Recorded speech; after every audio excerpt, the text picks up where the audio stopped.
Hello, my dear friends. They lived in a world where even staying clean could slowly destroy their bodies, and no one around them thought it was strange. Behind the wooden doors of medieval taverns, the smallest routines hid discomforts no one dared to name. Every gesture, every habit, every quick fix carried a story that was never told aloud. Tonight, you will walk beside them and feel how their daily lives unfolded in the shadows of the tavern. So, before you get comfortable, take a moment to like the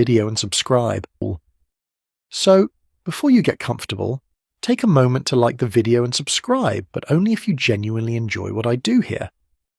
And let me know in the comments where you're tuning in from and what time it is for you. It's always fascinating to see who's joining us from around the world. Now, dim the lights, maybe turn on a fan for that soothing background, and let's embark on this journey together tonight.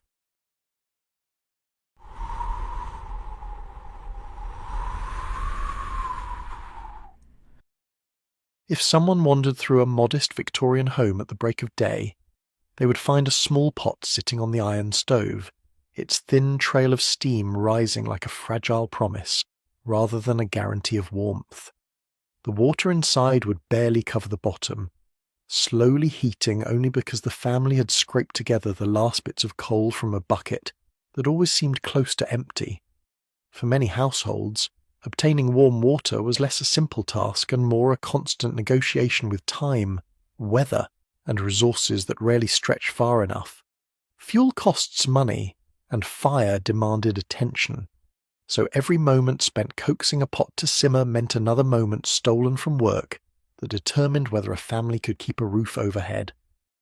Victorian women understood this reality too well, standing before stoves that never seemed hot enough, watching the fire shrink, knowing that the water they needed for washing their bodies was slipping away as quickly as the heat that tried to warm it. Even on days when they patiently waited, stirring and checking the water, the cold air of the house pressed in on them, stealing heat faster than the stove could offer it back. In many cramped dwellings, warm water never existed in any meaningful quantity. Families lacked deep basins or sturdy tubs that could hold enough water for a proper bath, so the idea of soaking in warmth as a way to cleanse the body was not only impractical, but unthinkable. A handful of tin pails, dented and thin, served every need from cleaning dishes to soaking laundry, and a woman knew that dedicating precious water to her own comfort was a luxury she could not justify. This scarcity created a rhythm of daily life where cleanliness depended not on desire but on mathematics, on calculating how much warmth could survive against the cold that seeped through walls and floorboards. Even those who dared to attempt a fuller wash faced a discouraging reality. Water that left the stove hot quickly turned lukewarm as it was carried across the room, then cooled further the moment it met the air. The few minutes of warmth that remained were often gone before a woman could even begin washing her arms, leaving her shivering in a chill that bit into her bones. Winter deepened this hardship until it became a quiet cruelty. Houses rarely held heat well, and the simplest breeze slipping through a window frame could undo an hour of carefully tended fire. Women found themselves caught in a contradiction, where bathing required warmth. Yet warmth was the very thing their homes could not keep. A basin filled with even slightly warmed water might turn cold the instant it touched the metal sides of the tin or the coarse fabric of a washcloth. Fingers stiffened, breath shortened, and the idea of washing more than a small patch of skin felt like a punishment rather than relief. In households where children, elders, and laundry already demanded endless labour, few women were willing to endure the discomfort of stripping down in a room colder than the streets outside. The body recoiled at the shock, and the mind understood that getting warm again would cost more time and more fuel than the family could spare. For poorer families, the preparation of warm water meant sacrificing other needs. A morning fire might be saved for cooking porridge or boiling linens, not for a woman who simply wished to feel clean. The choice was never between comfort and inconvenience, but between survival and something far less significant. The weight of these decisions shaped the routines of women who learned to live with cold skin and layers of clothing that hid the absence of warmth beneath. In such conditions, bathing became a distant ideal, an activity reserved for those who lived in homes with better stoves, stronger walls, and enough coal to burn without worry. Victorian women did not refuse to bathe out of neglect, but out of an environment that carved away every opportunity to feel warm enough to attempt it. Even in moments when a woman gathered enough water to attempt a wash, the experience itself reinforced the futility. The steam vanished first, then the comfort, leaving behind only the awareness of how quickly the world reclaimed what little warmth she had created. The noise of wind rattling windows reminded her that cold was waiting to settle on her skin again the moment she stopped. Warm water was a brief visitor in a household that never welcomed it for long. To bathe under such conditions felt like asking for illness rather than cleanliness, and every story of a neighbour who grew sick after bathing in winter added to the quiet fear that circulated among women. They trusted their instincts, which told them that staying clothed and dry was safer than chasing temporary warmth that disappeared as quickly as hope. Over time, this scarcity shaped a culture where bathing was viewed not as a routine but as an anomaly, an act that required more resources than most families could spare. Warm water was a privilege, not a guarantee, and its absence influenced every aspect of hygiene and daily life. Victorian women learned to adapt through necessity, choosing methods that kept them functional rather than comfortable, and in doing so accepted a world where warmth belonged to those who could afford to waste it. In households battling the cold each day, the simple act of heating water carried a weight that shaped choices far beyond the basin. The struggle to obtain warm water reveals how bathing became a rare event, shaped by cold rooms and limited fuel. The daily compromises women made around heat opened the door to larger patterns of avoidance. Something else in their homes and communities deepened this reluctance in ways even warmth could not overcome. The water available to most Victorian households carried a heaviness that could be seen even before it touched the skin. In crowded neighbourhoods where homes leaned into one another and narrow alleys funneled waste toward the lowest ground, wells stood as the only source of daily water, yet they drew from soil permeated by refuse rather than purity. Every bucket pulled up from these dark shafts revealed more than water. Flecks of grit floated across the surface, strands of hay drifted beneath, and the faintest tint of yellow or brown hinted at what lay upstream. Households gathered around these wells every morning because they had no other choice, lowering their pails past layers of contamination created by animals, overflowing privies, and heaps of rubbish that soaked into the earth. Victorian women carrying these heavy buckets back home often looked into them with a quiet resignation, already knowing that the water inside would never be clean enough to bathe in. Even when boiled, the smell lingered, and the film that clung to the sides of the pot testified to everything the fire had failed to burn away. Rivers offered no better salvation. Flowing through the heart of industrial towns, they absorbed everything the factories expelled and everything households discarded. The surface shimmered with an oily sheen that fractured the light into dull, broken colours. Tangles of waste drifted along the banks, and the scent rising from the water carried a sourness that clung to the air long after someone walked past. Women couldn't imagine stepping into such water or pouring it over their bodies. The very thought of the river touching bare skin felt like an invitation to sickness. Barges and carts lined the edges of the waterway, their loads of coal, leather scraps, and manure tumbling into the current as workers moved without concern for what it became. The river received all of it and carried it deeper into the city, where families still collected buckets, hoping that distance alone could purify what industry and neglect had tainted. Victorian women understood that the water they brought home was not simply unclean, but dangerous, a quiet threat that lived in every drop, inside their homes. This water revealed its limitations quickly. A basin filled with river water gave off a faint odour that deepened as it warmed on the stove, and the surface developed a thin cloudiness that made it impossible to see the bottom. Even if a woman ignored the scent and the murky hue, she could not ignore what remained on her skin after washing. Films of fine particles settled into the folds of the body, leaving behind a texture that felt more like residue than cleansing. For those who attempted to bathe with such water, the experience often ended in frustration or illness. Small cuts became inflamed, rashes spread beneath clothing. Children who washed their faces before bed woke with eyes irritated by unseen contaminants. Women learned quickly that the water offered no relief from grime, but simply replaced one kind of dirt with another. The irony was bitter. The very substance meant to cleanse them carried the seeds of sickness. In poorer districts, the scarcity of clean water deepened this cycle. Wells located near privies absorbed waste directly, and even water that looked clear could harbour dangers that eyes could not detect. Families crowded into narrow houses shared the same sources, adding to the contamination every time buckets splashed on the ground or wastewater drained into the soil. Victorian women compensated by limiting their contact with water altogether, believing that avoiding it was safer than risking exposure to what it carried. Washing became a symbolic act rather than a physical one. They wiped their faces with damp cloths, brushed off dust from their clothing, and hoped these gestures could substitute for true cleanliness. The household became a place where water was rationed not only out of economic necessity but out of fear. Some reformers attempted to warn communities about the dangers of polluted water, but their voices struggled to rise above the daily noise of survival. Industrial expansion offered employment, yet destroyed the purity of natural resources.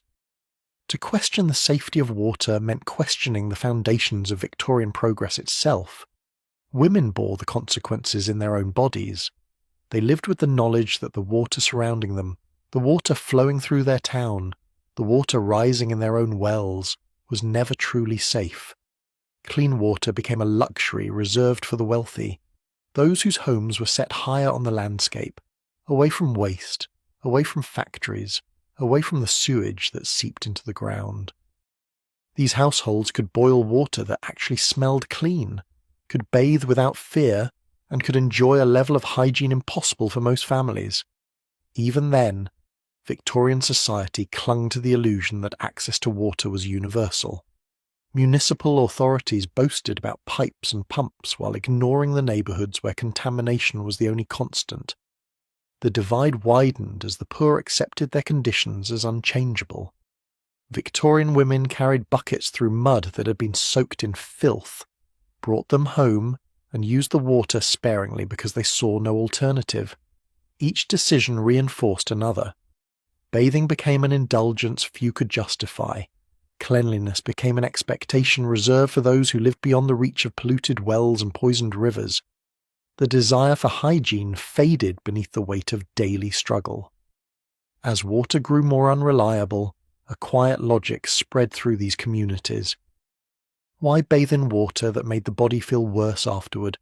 Why risk rashes, fever, or infection, simply for the sake of a ritual that brought no comfort and carried so much danger? This logic became woven into Victorian life, accepted without question.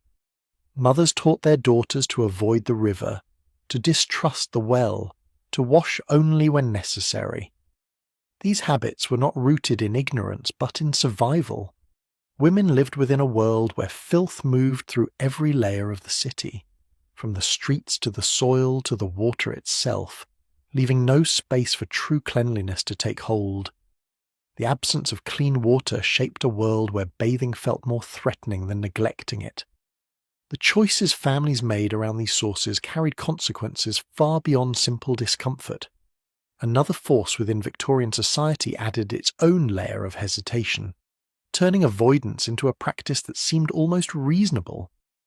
Medical authority in Victorian life carried a weight that few dared to challenge, and within that world, water itself was often spoken of as if it were a subtle adversary rather than a source of cleansing. Doctors who moved through the narrow streets with their leather bags and solemn manner encouraged ideas that threaded through households with quiet persistence. They believed the body possessed a delicate internal balance, one that could be disrupted by contact with water that seemed harmless on the surface yet held the power to weaken the constitution. Many physicians spoke of the body as if it were a fragile vessel whose strength leaked away when exposed to moisture, and these warnings settled into the minds of women who were already wary of the risks surrounding them. Houses with cold floors and drafty windows felt hostile enough, but the thought that bathing could erode vitality turned the simple act into a threat that lingered in the background of daily routines. Within the medical texts and informal conversations that shaped public understanding, the opening of pores became a point of obsession. Doctors argued that warm water coaxed the skin to relax, leaving tiny openings through which invisible agents of illness could slip without resistance. For women caring for children, elders, and themselves in environments where disease was common, this explanation felt plausible. They lived among fevers that rose without warning, coughs that echoed through rooms, and infections that spread faster than they could prevent. When physicians insisted that bathing allowed sickness to find its way into the body, households accepted the warning as practical wisdom rather than superstition. A body kept dry and covered was a body protected. A woman who avoided full immersion or prolonged washing was not neglecting cleanliness, but guarding her health in the only way she believed possible. The influence of these ideas grew stronger as they intertwined with the uncertainties of Victorian urban life. Streets were crowded, homes were small, and illnesses circulated freely. Each winter brought waves of respiratory infections that shaped the fears of families, and in this environment, a doctor's advice to limit exposure to water felt like sound strategy. Many women internalized the notion that bathing could drain the strength they needed for labor, childcare, and household management. Fatigue was a constant companion, yet instead of questioning overwork or malnutrition, they learned to see the problem through the lens medical authorities provided. If weakness followed a rare bath, it confirmed the warnings they had heard. If someone fell ill shortly after washing, the explanation felt predetermined. Coincidence became evidence. The medical profession itself was far from unified, yet the loudest voices often carried the most alarming theories. Some doctors claimed that bathing shocked the system, that the sudden shift from warmth to exposure disrupted blood flow and left organs vulnerable. Others warned that too much cleanliness stripped away essential natural oils that protected the body. These explanations were presented with confidence, even when they lacked foundation. In an age before reliable scientific testing or consistent training, much of medical practice relied on tradition, conjecture, and personal belief. Victorian women, taught to view physicians as figures of authority, had little reason to doubt them. Their prescriptions shaped behavior not through force, but through trust. This medical caution shaped the social expectations surrounding women's hygiene. A woman who bathed infrequently was not seen as negligent, but as sensible. She was believed to be preserving her strength and guarding herself against the unseen forces that lurked in the environment. A mother who discouraged her daughter from washing too often was considered prudent. A wife who avoided a full bath before a cold front passed was acting responsibly. These attitudes forged a culture where cleanliness was redefined not by bodily purity, but by perceived safety. Even when women felt the discomfort of sweat or dust accumulating beneath layers of fabric, they hesitated. The fear of inviting illness outweighed the desire for refreshment. In working-class households, where sickness often meant the loss of income or the collapse of family stability, the warnings held even greater power. A single day of fever could prevent a mother from completing essential tasks. A week of illness could plunge a household into deeper hardship. Under such pressures, bathing became a calculated risk that many chose not to take. The cold water available to them only reinforced the danger. If warm water could open pores and weaken the body, then cold water was seen as even more destabilizing. It chilled the skin, tightened the chest, and left the body vulnerable to drafts already feared in everyday life. Doctors had warned that bathing was not necessary for health, and could indeed harm it, so avoiding it required no justification beyond common sense. Even among wealthier families, where better living conditions offered more comfort, medical caution persisted. ladies of higher social status listened to physicians who spoke of bodily delicacy and the importance of maintaining internal equilibrium. They followed regimens meant to preserve composure, vitality, and refinement. Overly frequent bathing was framed as indulgent, excessive, even irresponsible. Women who adhered to these guidelines were praised for their restraint. The cultural power of these ideas created a shared understanding across classes that bathing too often carried risks best avoided. The consequences of these beliefs shaped not only individual habits, but the rhythm of Victorian domestic life. Water was used sparingly. Washing focused on visible areas rather than the whole body. Cloths dipped in minimally warmed water replaced full immersion. The idea of routine bathing, common in later eras, felt alien in a society guided by warnings that framed water as a silent threat. Victorian women lived with a constant balancing act, navigating the tension between physical discomfort and the desire to protect their health. Their caution was not rooted in ignorance, but in the medical frameworks presented to them, frameworks that shaped their decisions as surely as any practical concern. As years passed, these beliefs hardened into norms that seemed too embedded to question. Stories of illness following baths circulated quietly, gaining significance with each retelling. Doctors reinforced them, newspapers hinted at them, and households lived by them. The avoidance of bathing became an accepted form of self-preservation. Victorian women learned to see water not as a pathway to cleanliness, but as a potential danger waiting for a moment of weakness. The warnings of Victorian doctors turned simple hygiene into a matter of protecting one's strength.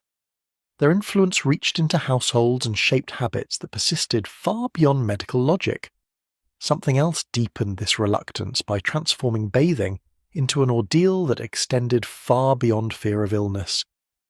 Layers of fabric shaped Victorian womanhood long before a single word was spoken about propriety or modesty. These garments created a world that moved with slow difficulty, a world where the simple act of dressing and undressing carried its own weight. Inside cramped rooms lit by small windows or wavering lamplight, women confronted the quiet battle of managing clothing designed less for comfort than for structure. Heavy skirts hung from the waist, petticoats brushed against ankles, and stiff corsets pressed the torso into a narrow silhouette. Every layer served a purpose in public life, yet in private moments, these same layers stood as solid barriers between a woman and any hope of bathing with ease. Each garment had to be loosened, unhooked, lifted, or pulled away, and Victorian women performed this sequence day after day with a patience shaped more by necessity than by choice. In homes without servants, a woman worked through this process alone. Fingers nipped by cold air struggled to find ties hidden beneath folds of cloth. Hooks tugged at seams, refusing to release their hold. A single misaligned fastening could delay her progress, and garments that had twisted throughout the day resisted any attempt to remove them smoothly. The effort required to undo one layer became amplified by the presence of many. In these moments, bathing did not feel like an opportunity for relief, but an obstacle course. Any warmth she had gathered from heating water slipped away as she worked to shed the weight of her clothing.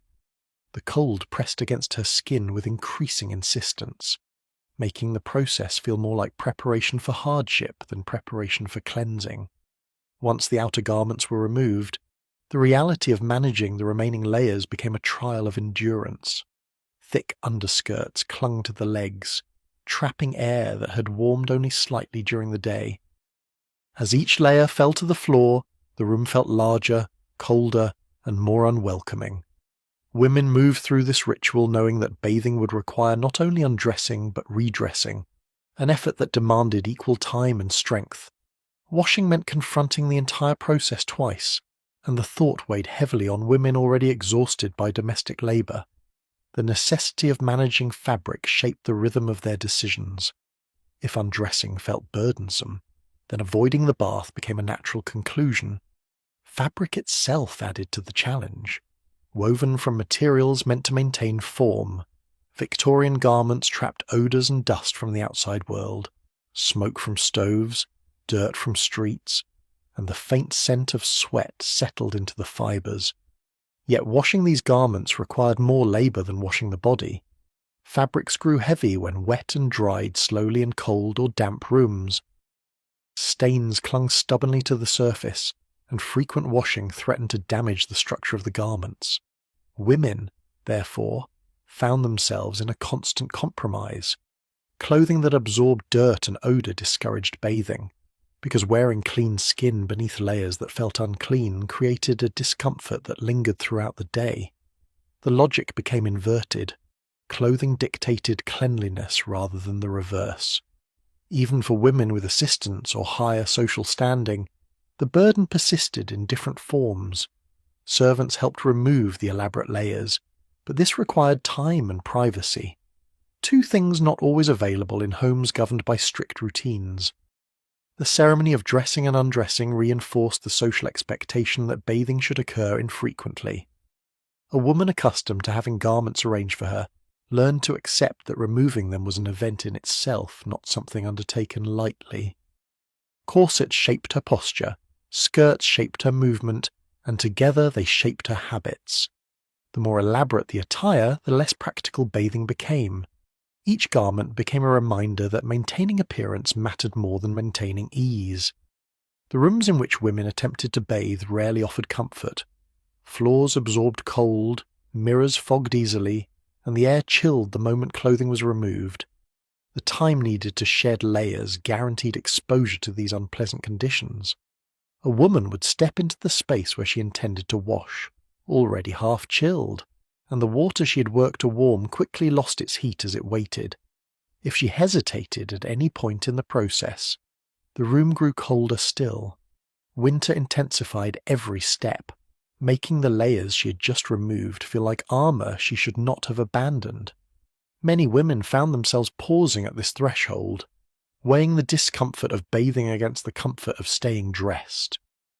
More often than not, the clothing won. Redressing after a bath became its own ordeal. Damp skin made the fabric cling in the wrong places. Stiff corsets resisted being fastened. Skirts required careful arrangement so they would fall correctly once the day began again. Women felt the pressure of time as they struggled to restore their layered identity. They had responsibilities to attend to, children calling from other rooms, meals waiting to be prepared, and the weight of their garments reminded them of these obligations with every fold. What should have been a moment of refreshment turned into a sequence of tasks that demanded physical and mental effort. Bathing did not simplify life, it complicated it. Through these daily interactions with fabric, Victorian women learned that their clothing shaped their sense of possibility. Layers restricted movement, restricted warmth, and restricted the very idea of ease. Bathing became something to postpone rather than pursue, an interruption to routines that clothing had already defined. Women navigated their days with the quiet understanding that garments both protected and confined them. Removing these layers felt like stepping outside the identity society expected them to maintain, and the struggle to return to that identity made bathing feel impractical even before water entered the equation. The result was a pattern that reinforced itself. Clothing discouraged bathing, and infrequent bathing made garments seem even more necessary to conceal the realities of daily life. The weight of fabric wrapped around the body became both shield and burden, shaping habits that persisted across generations. The cumbersome layers of Victorian dress turned bathing into a task that drained more energy than it restored. The garments women wore shaped their choices long before water touched the basin. A quieter influence woven into everyday life pulled them further from the habit of bathing, hinting at concerns that stretched beyond clothing. Victorian streets carried a blend of smells that settled into daily life so completely that few people questioned their presence. In crowded neighbourhoods where coal smoke drifted from chimneys, where horses left their traces along every road, and where refuse accumulated near back doors, the air itself pressed a mixture of scents against the skin. Women walked through these environments wrapped in layers of fabric that absorbed everything around them, Yet the lingering odours that clung to their clothing or bodies rarely drew comment. Within households shaped by scarcity and long hours of labour, the idea of personal scent existed within a different framework than the one known today. Cleanliness was not defined by fragrance, and bodily odour was not seen as a moral failing or even a notable discomfort. It was simply part of the world, a companion to the work and weariness that filled each day. Soap remained a luxury item for many families, especially those living on narrow wages. Scented soaps carved into delicate shapes or infused with floral oils were sold behind glass in shops that most women entered, only to look rather than to buy. The cost made them unattainable except for special occasions. Even the cheaper varieties offered little relief, as they were harsh to the skin and carried only the faintest traces of fragrance that disappeared moments after washing. For women who managed households on limited means, purchasing such soap would have meant sacrificing food or other necessities. They relied instead on washing with water alone or using coarse soap that stripped the skin without removing odour entirely. In homes where dozens of other concerns competed for attention, the idea of smelling clean was overshadowed by the need to simply stay functional. Cultural norms further reinforced this acceptance. Victorian society placed more emphasis on modesty, restraint, and outward decorum than on maintaining a perfumed presence. The standards that governed dress, posture, and behaviour rarely extended to expectations regarding scent. Women lived in environments where smoke, dust, and sweat were constant, and they understood that no one could escape these conditions entirely. Instead of striving for impossible purity, they adjusted their expectations. When everyone shared similar surroundings and similar sources of odour, the distinctions between one person's scent and another's faded. The notion that bodily odour required immediate correction had not yet taken root. A woman might notice the earthiness of her clothing, or the warmth of her own skin beneath the layers, but she accepted these sensations as part of her identity within a demanding world. This acceptance was strengthened by the absence of strict hygiene standards. The scientific understanding of bacteria and disease was still in its early stages, and households lacked the routines that later generations would adopt as common sense. Bathing infrequently did not signal neglect but practicality. Water was unreliable, heating it was laborious, and many doctors still warned against its frequent use. Women learned to maintain appearances through methods that concealed rather than eliminated odour. They brushed clothing, aired garments near windows, and relied on the circulation of outside air rather than cleansing the body itself. The subtle scents that rose from these layers remained unnoticed in a society where sensory overload from the urban environment dominated every street and home. In wealthier households, where perfumes and high-quality soaps were more readily available, scent became a marker of refinement, but not a universal expectation. Even these fragrances served more as adornments than as hygiene tools. Women dabbed floral waters onto handkerchiefs or applied scented oils sparingly, not to mask something shameful, but to embellish their presence. These gestures reflected custom rather than necessity. The underlying belief that ordinary human scent was natural persisted even among those who could afford to alter it. Because high-quality fragrances were expensive and labour-intensive to produce, their use remained limited to small touches rather than daily maintenance. They enhanced rather than redefined cleanliness. The physical realities of Victorian clothing deepened this tolerance. Layers of fabric wrapped the body so completely that scent became muted, enclosed beneath petticoats, stays, and skirts. The clothing itself absorbed odours, making them less noticeable and further delaying any perceived need for bathing. Women endured these layers day after day, knowing that no amount of washing could prevent garments from capturing the smells of the world around them. Because their clothing bore the same traces as their bodies, the distinction between clean and unclean grew blurred. Comfort, not purity, shaped their decisions. Communal life also shaped these norms. Homes were small, families were large, and privacy was limited. Women cooked over coal fires, scrubbed floors, and cared for children in rooms that held the aroma of meals, smoke, and damp clothing. In such spaces, scent belonged to the rhythm of domesticity. It reminded families of work accomplished and of the constant movement that defined their days. Efforts to eliminate bodily odour would have felt futile in environments where the air itself carried the smell of labour. As these patterns persisted, they formed a collective understanding. Victorian women did not feel alarmed when they sensed the natural odour of their own bodies. They felt no expectation to chase an ideal of cleanliness that did not exist in their world. Instead, they learned to navigate life through practical compromises. Scent became a background element, shaped by environment and necessity, accepted without criticism. In a society balancing on the thin line between survival and decorum, the natural scent of the body became not a flaw but a quiet acknowledgement of endurance.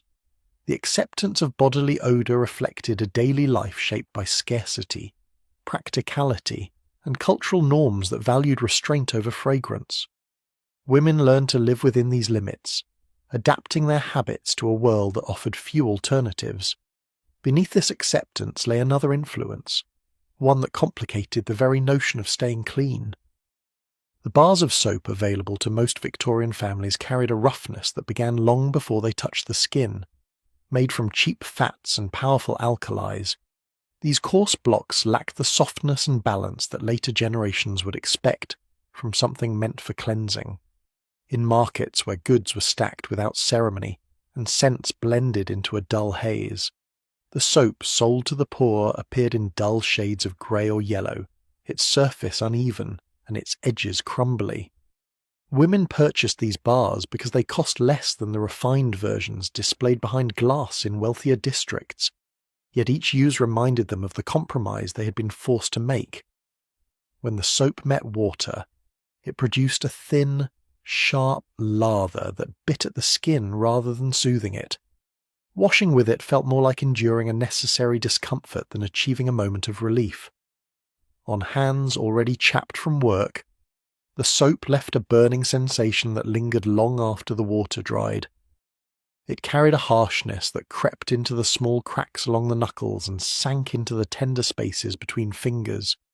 Women who attempted to wash their arms or faces with it felt the sting spread across the surface of their skin, leaving behind a tightness that made movement uncomfortable.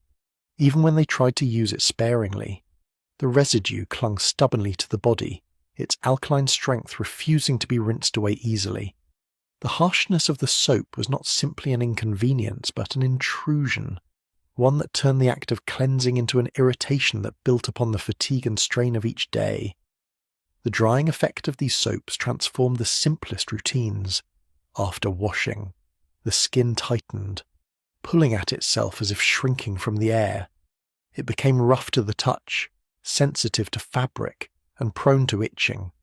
Women felt this discomfort beneath their clothing, the layers rubbing against raw patches with every movement. Bathing, which should have restored some sense of comfort, instead amplified the sensation of irritation. A woman who washed her arms might spend the rest of the day feeling as though fine grains of sand clung to her skin. For those whose labour already involved exposure to cold, soot, or rough surfaces, the additional pain from the soap deepened the burden of daily life. Because the consequences were immediate, many women began to avoid using soap altogether unless necessary. They might wash their hands after a day's work, but avoid using soap on their faces, fearing the redness and burning that followed. Full bathing became even less appealing when it meant exposing larger portions of skin to the harshness of cheap soap. Parents hesitated before washing their children with it, aware that tender skin reacted even more severely. The discomfort of one bath often lingered for days, creating a cycle in which the memory of pain discouraged any attempt to cleanse again. Instead of encouraging hygiene, the soap available to the poor created a quiet resistance to it. The expense of gentler soaps meant that only wealthier households could experience washing as something comforting. These refined soaps, scented and carefully formulated, dissolved easily in water and left the skin smooth. For the poor, the contrast deepened the divide between classes. Cleanliness, already difficult because of limited water, became further stratified by access to materials that did not harm the body. Women in poorer homes adapted by using water alone or wiping themselves with damp cloths to avoid the sting of cheap soap. Bathing rituals that relied on soap became rare, reserved for moments when they had no alternative. In many neighbourhoods, the harshness of soap became a shared understanding among women who gathered at communal pump sites or wells. They compared experiences, showing reddened patches on their wrists or elbows as quiet testimony to the challenges of washing. There was no sense of shame in avoiding soap, only a resignation shaped by economic constraint. The knowledge passed from woman to woman, mother to daughter, creating habits rooted not in ignorance but in self-preservation. If a bar caused pain, it was reasonable to avoid it. Cleanliness needed to fit within the realities of their bodies and their resources, not the expectations promoted in medical texts or by wealthier households. The industrial processes used to create these cheap soaps further complicated matters. Factories prioritized quantity over quality, producing blocks filled with impurities that scraped rather than smoothed the skin. Workers had no control over the composition, and consumers had no means to determine what made each bar more or less irritating. Without regulation or transparency, the poor relied on whatever the market offered, accepting the consequences because they lacked alternatives. Even when rumours spread about better soap available elsewhere, the cost made such options irrelevant. Streets shaped their habits as much as biology did. As these patterns became entrenched, the discomfort associated with soap fused into the larger reluctance to bathe that defined Victorian life. Women who had endured the burning sensation once or twice learned to anticipate it and adjusted their routines accordingly. The idea of washing became tied to the idea of enduring unnecessary pain.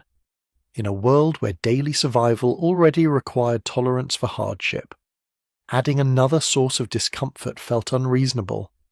Instead of bathing, women focused on managing appearance through clothing and small surface cleaning, practices that required less exposure to the sting of soap. Over time, the avoidance of bathing felt not like a flaw but like a practical response to the tools available. The harshness of cheap soap shaped not only hygiene, but also the emotional relationship women had with cleanliness. They understood that the materials meant to help them were the same materials that harmed them. Their avoidance was an act of self-protection, a way of preserving what little comfort their environment afforded.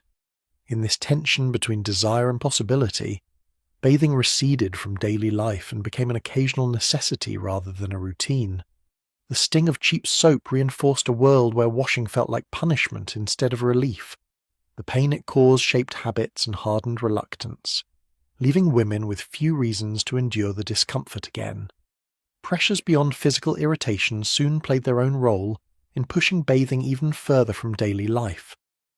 Winter in Victorian towns arrived with a severity that pressed itself into every corner of daily life, turning the simplest movements into negotiations with cold that never seemed to lift. Houses built from thin timber or aging brick held little warmth, and the air inside often felt no gentler than the air outside. Women woke each morning to rooms where their breath drifted visibly in front of them, a faint cloud signalling the chill that lay ahead. In such conditions, the idea of bathing did not resemble a refreshing ritual but a confrontation with forces that could harm the body more quickly than dirt ever could. Water gathered from wells or pumps grew icy by the time it reached the basin, and even the act of pouring it sent a sting through the hands that carried it. Washing became an ordeal that began with endurance rather than intention. Cold water tightened the skin instantly, leaving behind a numbness that spread across the arms, chest, and back with alarming speed. Women who attempted to wash more than their hands felt the cold settle into their bones, stiffening muscles until movement became slow and heavy. The chill made breathing shallow, and the shock of it sent a tremor through the body before a woman could even begin to cleanse herself. Physicians of the era, already wary of frequent bathing, warned that such exposure invited illness. Their cautions echoed through neighborhoods where fever, cough, and weakness were common visitors. A single chill could become a persistent ailment, and mothers feared the possibility of turning a moment of washing into days or weeks of sickness. In homes where each member's strength contributed to survival, the risk felt far too large to ignore. The absence of reliable heating deepened these fears. Fires burned unevenly, consuming coal or wood faster than families could afford to replenish them. Women tended their stoves carefully, rationing fuel so that cooking and warmth competed for priority. A bath required heat not only for the water but for the room itself, and few families had enough resources to warm both. Even when the stove glowed red, its reach seldom extended beyond a small radius. A woman stepping away from that circle of warmth felt the cold grip her immediately. Rooms meant for washing transformed into pockets of icy air, their floors made colder by stone or packed earth that offered no insulation. Each contact with the ground sent another jolt upward through the feet and legs. Drafts slipped through cracks in window panes and beneath door frames, invisible but relentless. A cloth hung over a window did little to stop the intrusion. Women undressing for a bath felt these drafts swirl around them, sharpening the cold and making the exposure unbearable. The contrast between warm layers of clothing and the chill of undressed skin made the body recoil. Standing in that state of vulnerability, surrounded by cold that seeped into every surface, women sensed how quickly their strength could falter. Washing more than a few areas became an unnecessary gamble, one that could upset the fragile balance of health they worked so hard to maintain. These dangers stamped themselves into memory. Families recalled neighbours who had fallen ill after bathing during winter. Stories passed quietly from household to household. Whether these accounts were entirely accurate mattered less than the impression they left. The association between cold water and illness grew stronger each season, reinforced by personal experiences and the visible suffering of others. Women learned to equate warmth with survival and bathing with vulnerability. They made practical choices shaped by caution rather than neglect, and those choices became habits ingrained in the rhythm of winter life. Even attempts to warm the water carried their own challenges. A pot placed on the stove could heat only a small amount, and carrying it to the washing area allowed the chill to reclaim it almost immediately. Adding more water required additional fuel, more time, and more exposure to cold air.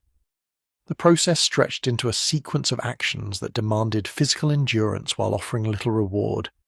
By the time the bath was ready, the room was colder than before, and the water had lost its warmth before it could bring comfort. Women often abandoned the idea altogether, choosing instead to remain dressed and conserve their strength. Children added another layer of complexity. Mothers feared allowing them to bathe during winter, worried that their smaller bodies could not withstand the shock. Instead, they wiped faces and hands quickly, wrapping children in blankets as soon as the cloth left their skin. The avoidance of full bathing became an act of protection rather than neglect. In families where illness had already taken a toll, the decision felt even more justified. Women internalized these fears until winter bathing seemed not only uncomfortable but reckless. The relationship between cold and vulnerability shaped Victorian attitudes toward health. Warmth became a precious resource, conserved whenever possible. Clothing served as insulation not only against the weather, but against perceived threats to the body's defenses. Removing layers disrupted that protection. Bathing required abandoning the shield that clothing provided, and in winter, the loss of that barrier felt too dangerous to risk. Women approached the idea of washing with caution, shaped by instinct, memory, and necessity. The environment dictated their habits as forcefully as any societal expectation. As winter deepened each year, the reluctance to bathe solidified into certainty. The body's natural warmth felt fragile, a flame that needed shielding. Any practice that risked extinguishing that warmth seemed impractical. Bathing faded into the background of daily routines, replaced by surface cleaning and layers of fabric that hid the traces of daily labour. Women accepted these adjustments as part of surviving the season, making choices that balanced comfort, health, and practicality. The harsh winters turned bathing into a threat rather than a comfort, shaping decisions that prioritize survival over cleanliness. Cold rooms, icy water, and constant drafts made washing feel like a risk no one could justify. Within this atmosphere of fear and restraint, deeper concerns about privacy further discouraged the idea of bathing at all. Victorian society wrapped women in expectations that extended far beyond the fabric of their clothing, shaping not only how they behaved in public, but how they moved within the quiet corners of their own homes. Modesty governed the rhythm of daily life, rooted in a belief that the female body should remain concealed as completely as possible. A woman's worth was measured through restraint, silence, and careful control of how she occupied space. These expectations seeped into every aspect of personal care, turning the act of bathing into something weighted with caution and shame. Even in moments when a woman stood alone behind a closed door, the idea of removing her clothing carried an unease that echoed the voices of parents, peers, and preachers who had taught her to guard her body from exposure. Within cramped homes shared by families of multiple generations, privacy was not easily found.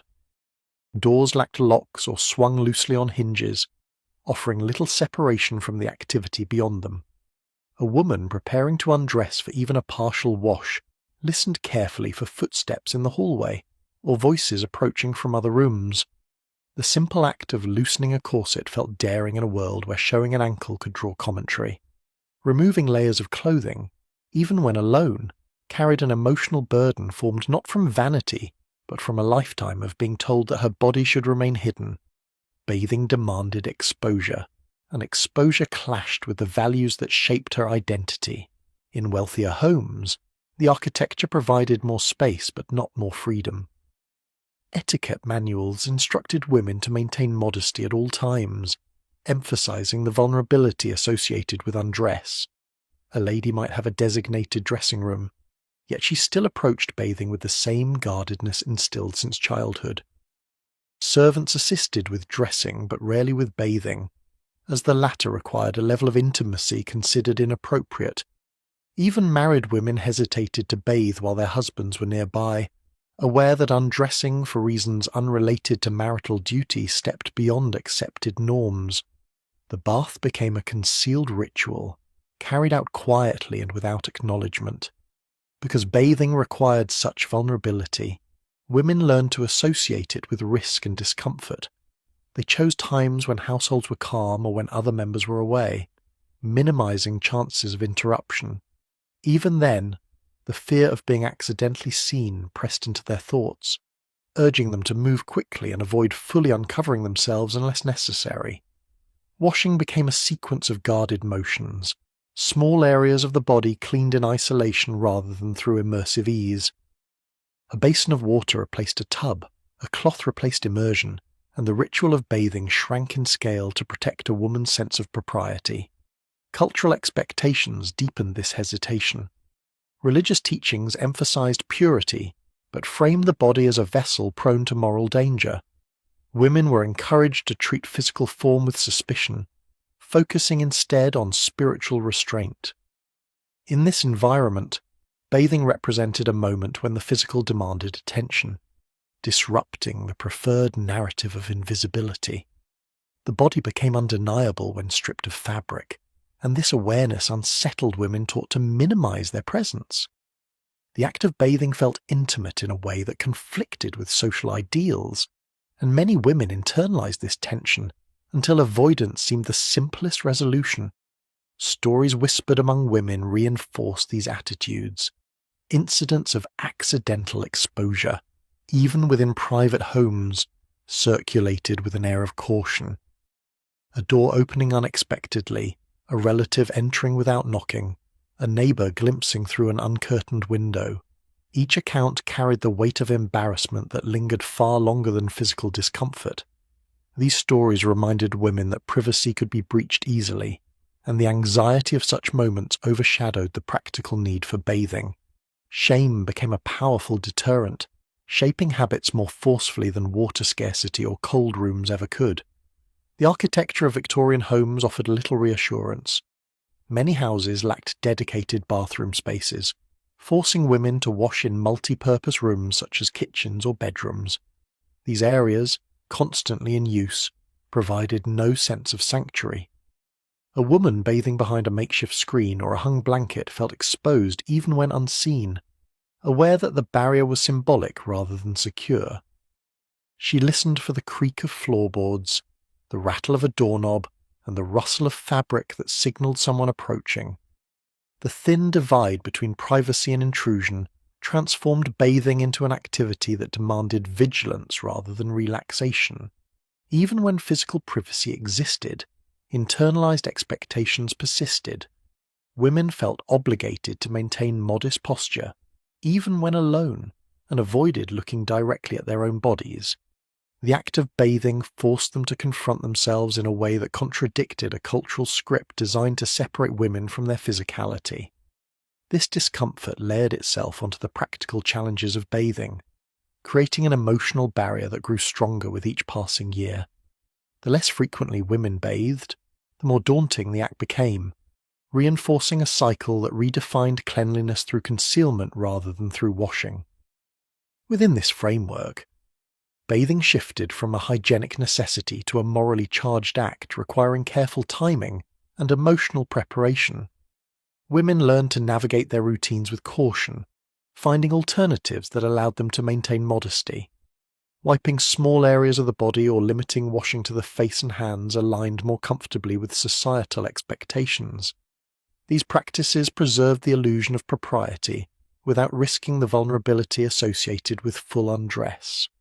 Over time, the idea of private bathing transformed from a personal choice into an act that felt transgressive, something to be hidden as much for emotional preservation as for reputation. The pressure to remain modest shaped bathing into an act shadowed by caution, turning privacy into a fragile resource that few women possessed. The emotional weight of exposure discouraged even the simplest forms of washing. Yet this reluctance grew stronger when another concern entered the household, one that challenged not only modesty but the very safety of the bathing space itself. Bathing in Victorian homes unfolded within spaces that offered far more uncertainty than comfort, shaped by architecture that had never been designed with privacy in mind. Rooms doubled and tripled in function, leaving little distinction between places for work, rest, and personal care.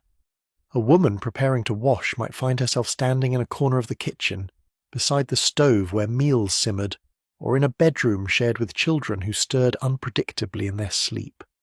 In many households, the area used for washing was no more than a narrow section of floor near a basin, exposed to drafts and footsteps. The physical environment carried a sense of vulnerability that settled heavily on any woman attempting to undress long enough to cleanse herself.